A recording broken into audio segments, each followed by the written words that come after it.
Aujourd'hui, on va parler de Tesla qui, suite à ses publications, a perdu environ 6% et environ 20% en un mois et qui, depuis le plus haut de 2023, a perdu environ 45%. Et est-ce que c'est le moment de rentrer? Est-ce que c'est beaucoup trop cher? Est-ce que Tesla est une entreprise qui ne fait que vendre du rêve? Ou est-ce qu'il y a une croissance normale comme toutes les sociétés? Alors, à la suite des publications, on voit ce genre d'article arriver. Tesla, la descente aux enfers en bourse, jusqu'où pour le géant de la voiture électrique? Tesla peut-il en finir par inverser la vapeur en bourse alors que le cours de l'action du géant américain de la voiture électrique s'est véritablement effondré en 3 mois? Pour l'heure, les analystes financiers affichent leur vive déception et leurs inquiétudes pour l'avenir. Alors, pourquoi ont-ils été déçus? Tesla a connu une véritable descente aux enfers sur la bourse du Nasdaq ces derniers mois. À l'heure où ces lignes sont écrites, le cours de bourse du géant américain, fondé par Elon Musk, a fondu de 37% depuis le pic de 2023. Il faut dire que les mauvaises nouvelles se sont accumulées pour Tesla depuis le début de l'année. Et les chiffres dévoilés cette semaine n'arrangent rien, puisqu'au premier trimestre 2024, les livraisons de Tesla ont chuté, une baisse inédite en 4 ans, soit depuis le choc du Covid-19, tandis que les prévisions du constructeur sont ressorties inférieures aux attentes moyennes des analystes financiers. Les chiffres du premier trimestre de Tesla sont à oublier. La publication du premier trimestre de Tesla a de quoi décevoir les actionnaires. En effet, malgré une stratégie de guerre des prix, tarifs, ventes agressives, etc., les livraisons de Tesla, 386 000 véhicules contre 457 000 prévus par les analystes financiers, pour une production en baisse de 8% à 433 000 et quelques, sont ressortis très en deçà des estimations de la communauté financière selon l'Institut de recherche, etc., etc. Tesla perd d'importantes parts de marché pour le segment de la voiture électrique aux États-Unis depuis fin 2023. Alors souvenez-vous, on avait eu une magnifique hausse puisque Tesla était enfin rentable après le Covid. On avait des ventes en masse de véhicules et ça avait donné pour la première fois des bénéfices, ce qui fait qu'ensuite le titre s'est envolé puisque Tesla c'est l'avenir et il y a en plus Elon Musk par-dessus qui fait un petit peu vibrer les foules. Donc on avait eu une hausse phénoménale et là on dirait que ça retombe comme un soufflet. Alors est-ce que c'est prévu? Est-ce que c'est pas prévu? Est-ce que c'est n'importe quoi? On va voir ça rapidement. Alors, quand on va sur Tesla Investors et qu'on prend le Q4 2023, donc celui-ci, et qu'on le télécharge, on va à la page 12 et on voit Perspective, volume. Notre entreprise se trouve actuellement entre deux vagues de croissance majeures. La première a commencé avec l'expansion mondiale de la plateforme Model 3Y et la suivante, nous le pensons, sera initiée par l'expansion modale de la plateforme de véhicules nouvelle génération. Oui, parce qu'il y a des véhicules nouvelle génération qui arrivent. En 2024, notre taux de croissance du volume de véhicules pourrait être nettement inférieur au taux de croissance atteint en 2023. Donc c'était prévisible, comme quoi la croissance diminuerait un petit peu, mais il y a toujours croissance, mais un peu moins grande qu'en 2023, alors que nos équipes travaillent au lancement de véhicules nouvelle génération chez Gigafactory Texas. En 2024, le taux de croissance des déploiements du chiffre d'affaires de notre activité stockage d'énergie devrait dépasser celui de l'activité automobile, parce que Tesla n'est pas un simple concessionnaire automobile, il y a énormément de sous-activités, énormément de branches, et on l'a vu dans le dernier rapport annuel, il y avait énormément de recherche et développement sur le stockage d'énergie, puisque Elon Musk fait toujours les choses en grand et surtout dans l'intégralité. S'il fait des voitures qui roulent avec l'énergie électrique, il fait derrière le moyen de stockage pour l'électricité. Et ça ne m'étonnerait pas qu'un jour il en vienne à produire l'électricité également, même s'il le fait déjà un petit peu, mais qu'il mette ça en masse. En tout cas, le deuxième pan, celui du stockage d'énergie, devrait dépasser celui de l'activité automobile, et celui de l'activité automobile était prévu en croissance inférieure à 2023, parce que ça a connu un effet de buzz, il y a eu énormément d'achats, parce qu'il avait également réduit les coûts pour justement prendre des parts de marché. Alors peut-être que maintenant il y a une respiration, c'est normal, tout le monde ne peut pas se permettre d'acheter les véhicules, les électriques, puisque ça coûte relativement cher, et s'il y a une première vague qui a acheté énormément de Tesla, il faut le temps au marché d'absorber cette quantité de véhicules, puisqu'il va aussi y avoir des achats d'occasion, donc les gens au lieu d'acheter le dernier modèle de Tesla, ici ils peuvent en avoir un sur le bon coin et l'acheter moins cher, ils le feront. Donc forcément le nombre de ventes de véhicules neufs peut également s'éroder un petit peu. Mais ce n'est pas grave, c'était pris en compte. Et surtout qu'il y a aussi un nouveau modèle, une nouvelle génération qui devrait voir le jour et ça pourrait rebooster les ventes. Si vous remontez à la page 10, vous aurez le coût des marchandises vendues par véhicule a diminué séquentiellement pour s'établir légèrement au-dessus de 36 000 $.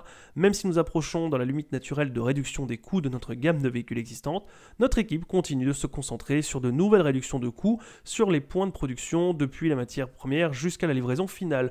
On le voit au T4 2022, ça réduit, etc.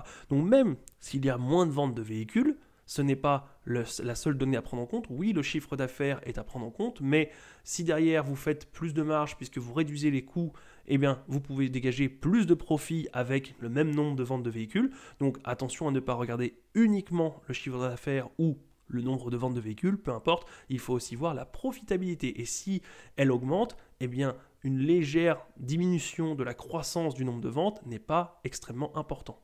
Si on passe à la page 11, on voit le déploiement de stockage d'énergie et on voit bien que depuis 2015, ça monte en flèche. 2023, voilà ici ce qu'on pouvait atteindre et rappelez-vous, c'était marqué qu'en 2024, ça devrait être encore plus grand. La croissance devrait être plus grande que le nombre de ventes de véhicules. Donc on peut s'attendre encore à une barre phénoménale, ce qui fait encore prendre des parts de marché à Tesla et lui fait gagner de l'argent.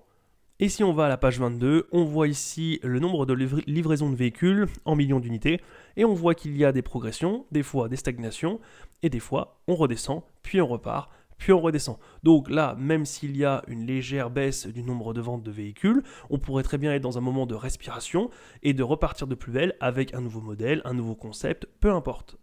Et maintenant, si on passe sur le Q&A, on arrive ici. Alors j'ai traduit. Étant donné que vous avez déplacé le début de la production de véhicules compacts de la prochaine génération à Austin, le calendrier s'est-il amélioré afin que nous puissions voir des véhicules à plateforme la prochaine génération en 2025 ?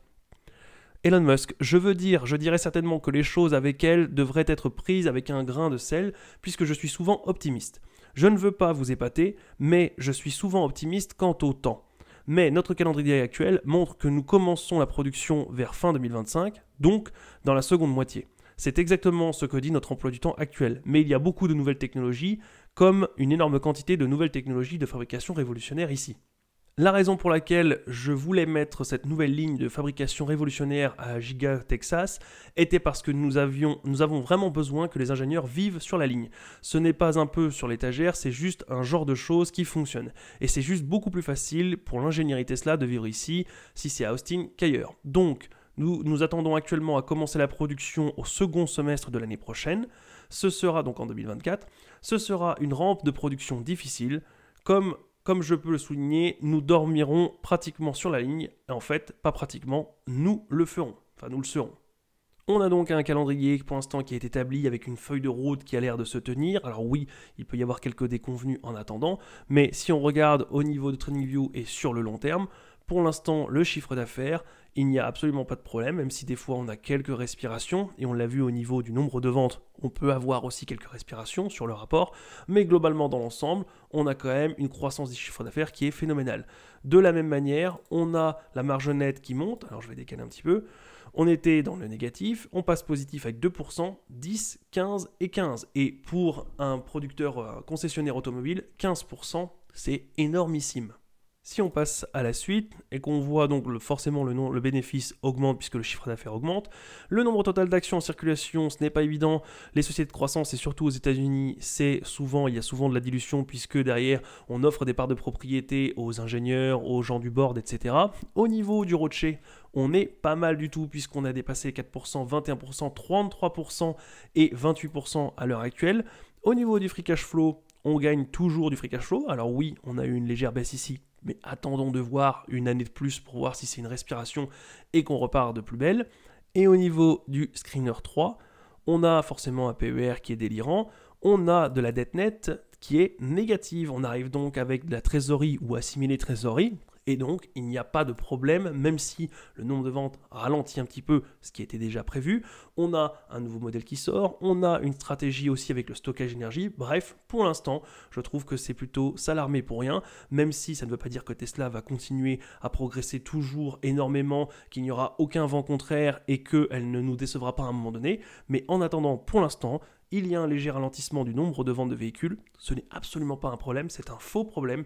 Et pour moi, ça ne justifie absolument pas la baisse que nous avons eue ici, qui est énormissime depuis 2023, et surtout les quelques pourcents, la vingtaine de pourcents ou la quinzaine de pourcents que nous avons perdu là en quelques jours, tout simplement parce que les analystes avaient prévu un certain nombre de ventes de véhicules et que pour eux, Tesla n'a pas respecté ce calendrier. Or, ce sont leurs analyses à eux, et c'est peut-être eux qui ont été légèrement trop optimistes. Ou alors, ils n'avaient pas lu les rapports financiers ni écouté les conférences calls. Voilà, c'est tout pour aujourd'hui, et moi je vous dis à la prochaine. Salut!